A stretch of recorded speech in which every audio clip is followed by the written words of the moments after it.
If you're considering moving to Maryland, Montgomery County specifically, here's a few things you need to know before you decide on where you're going to move in Montgomery County. So whether you're moving for work, for family, for personal reasons, or really just a change of scenery, we're going to break down exactly what you should consider when you're moving to Maryland. Specifically, we're going to talk about Gaithersburg, Maryland. So we'll dive in to the transportation and the local lifestyle. So if you're considering moving and maybe you've looked up Bethesda, Potomac, and some of those more affluent areas, and they may be a little bit out of your price point, Gaithersburg, Maryland may be a nice alternative. So we'll take a look, and here's what you need to know. Gaithersburg has actually made lists of the most diverse areas in the nation.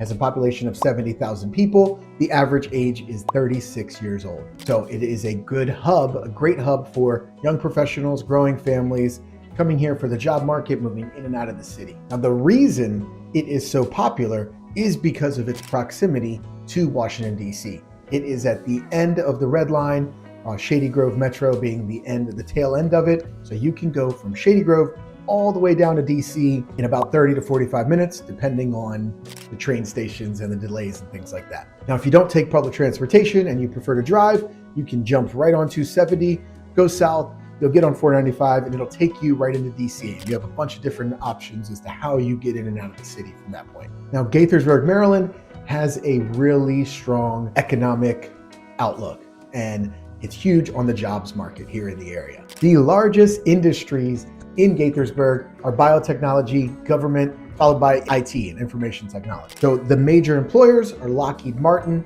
NIST, which is the National Institute of Standards and Technologies, and then one of the other ones is MedImmune and or AstraZeneca, which have now combined. So with this really strong job market, the average household income is over $98,000 in the area. So it produces high-paying jobs, job security, and the proximity to get in and out of these businesses. So even while the median home sale price is about $473,000, that is Gaithersburg as a whole and not these planned communities like the Kentlands. There are other options like King Farm in Rockville and other areas that are similar, but the Kentlands and Gaithersburg are pretty widely known as one of the more popular areas to live in. To get a house in this area specifically, townhouses will be in the high 600s, and then single families will be approaching that $900,000 to over $1 million, depending on the size of the property.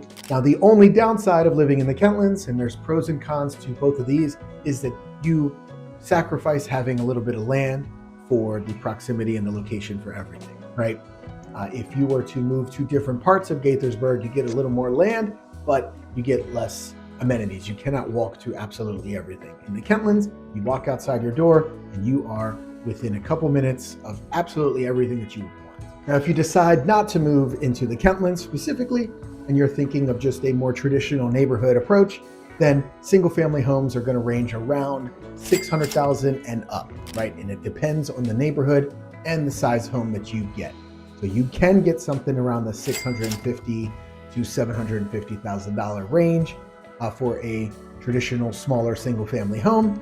And then the houses that will be around 3,500 square feet and up are going to be 800, 900, sometimes even over $1 million, depending on the neighborhood. So the other reason to consider moving to Gaithersburg, Maryland is, again, it is part of the Montgomery County public school system, and it's one of the best in the nation. Montgomery County has over 200 schools in the area, student-teacher ratio of 13-1. It's actually pretty good for the national average. Now, I mentioned if you're considering Gaithersburg, Maryland, and it is an alternative to Bethesda and Potomac, you have some highly sought-after schools in the area. Number one is Quince Orchard High School, and the other one would be Northwest High School as well. Both of these are extremely popular, provide a great education for their students, and prepares them well for the next stage in their life, whether it's job or college. Another factor to consider when you're thinking of moving to Gaithersburg, Maryland, again, is the public transportation and commuting. We mentioned that it is the proximity to Washington, D.C. and the Red Line is such a good perk for people in this area. And I'm going to give you a little bit of history on the Red Line itself. So the Red Line specifically ends at Shady Grove Metro, which is the end of Red Line, and that's in Gaithersburg, Maryland, and it goes all the way into DC, all the way through DC into the other side of Montgomery County. Now there's 27 stops on the Metro line specifically for the Red Line. The trains will run every 5 minutes and then every 10 minutes when it's considered off-peak. So the Red Line has actually been around since 1969 and it's been growing ever since. It's part of the DC Metro train station area. Now, if you need to get to different areas or you prefer not to be crammed in a metro line, what you can do is you can consider the MARC train, the actual train. There is a stop right in Gaithersburg that will take you to Union Station in DC, and it's just a short ride. Some people prefer the train. You can also take the MARC train up to New York and Philadelphia and things like that. So if you have to jump on a train, the proximity, and you have to go on a commute, the proximity to that is super easy to get to in and out of the city, which again makes Gaithersburg a super popular area. All right, so there you have it. I mean, you have in Gaithersburg, Maryland as a whole, again, you have one of the most diverse areas. It's affluent, it's growing. The job market is strong. You have public transportation to get in and out of the city, and the housing market. You can raise a nice family. You can grow here. You can move from a condo to a townhome to a single family, or whatever you prefer to do. Everything is here in Gaithersburg, Maryland. Hopefully this helps. So when you're deciding to move, consider Gaithersburg, Maryland. Reach out to me if you have any questions. Thanks, and see you next time.